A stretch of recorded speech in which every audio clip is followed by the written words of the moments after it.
Welcome to Journey Trials and Joy video, guys. Thank you so much for checking out my video. And in this video, it is a small project I did a while back ago. It's LEDs and it on the motherboard. And this project I picked up while I was trying to finish off a course for my bachelor's degree in computer science. And it was a very simple project. What I learned was it enhanced my coding skill and understanding and learning how to program in the real world, and how that also works with motherboards and electronics. It helps you understand a little bit, and it's for beginners. I recommend it for all ages. Anybody who's interested in IT or electronics or hardware, you'll definitely get a kick out of this. And I hope you enjoyed this video. It was fun to make, but I'm also learning. Enjoy.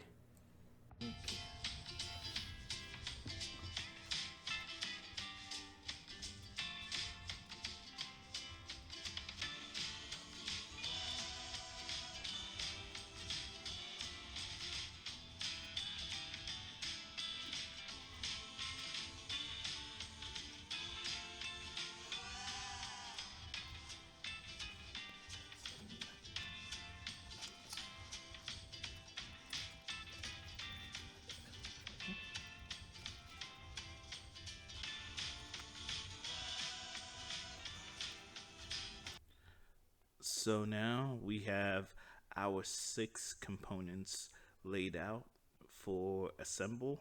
So now I'm going to show you how to put together the light project. It's pretty easy, so follow on. So now I'm putting in the LEDs. There's about 6 of them.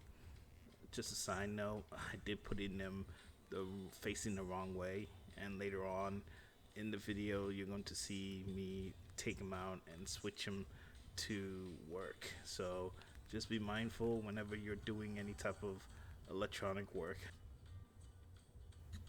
So now it's time to put the black jumper cables onto the LEDs, and these are connected to the ground.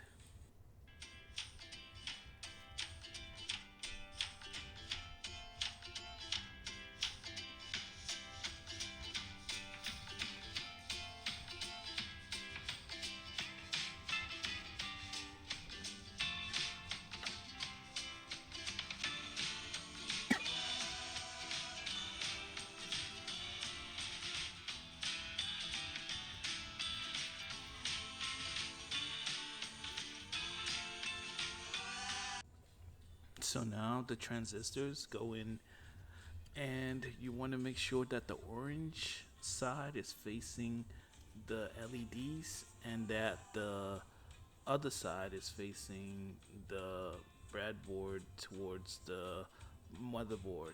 Always make sure the orange side is on the transistors or facing the LEDs. I kind of messed up on that one my first go around, but since then I learned. And last one, and perfect. All the transistors in.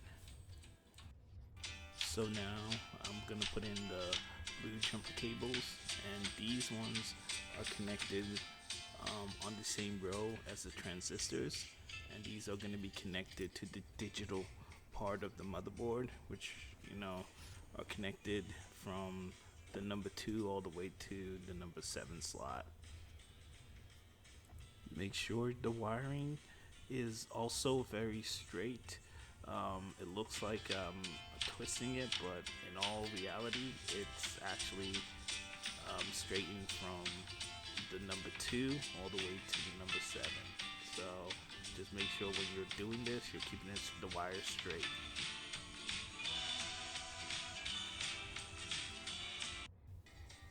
And of course the Arduino book is there to help you with any type of wiring issue, but always make sure you have a bright light so you can see the wording on the motherboard and how it, where it goes. where the small pin goes, and just follow the book, and you'll be okay. And voila, we have our breadboard and wiring done. This was the part where I realized I did something wrong, so I had to switch around the LEDs, and it finally worked when I did that. And the reason why the lights are flashing isn't because I just plugged it in right. It's because I had this LED programmed, coded on the Arduino program. So it's talking from the computer to the motherboard to the breadboard. And I already had the code written and functioning. So when I switched to LEDs, it was already flashing. The program was already running. So again, this I'm only showing you how the board is working and how you wire it.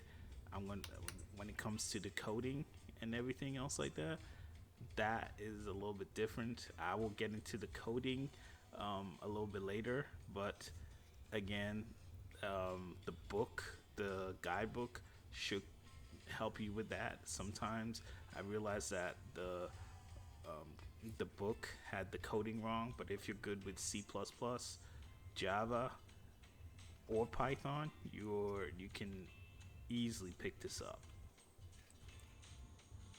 So what I'm doing here is, because I added the potentiometer onto the board, I have to also make sure that it can speak to the computer, so I'm also wiring it as well too. So just to re-emphasize, once you put in the potentiometer, you have to code for it. So the light is working right now, but when I'm turning in the knob, it's not working because it's running another program. But once I plugged in the code for the potentiometer and I turn the knob, it works. So as you see, I'm turning the knob and it's responding to the different lights. Again, you have to code for the potentiometer on the program before it can work on the motherboard to the breadboard. Trust me, this was very, very satisfying once you learn and code and when it works. It really is awesome. Again, so now I'm running the auto LEDs. That's a different program. So remember, when you're trying to use the potentiometer, that's another program. If you're running it on auto like it is running right now, that's a different program as well too. So just know the difference when the LEDs in what you want the LEDs to do. You can either have them running on auto or use the potentiometer. So this is what the Arduino program looks like, where you'll be coding for the different LEDs and the light functions. Again, I'll probably go into better details in another video, but this is a quick glimpse. Guys, thank you so much for watching this video. I'll see you in another video, hopefully tech or just life's journey. Until then, have a wonderful day.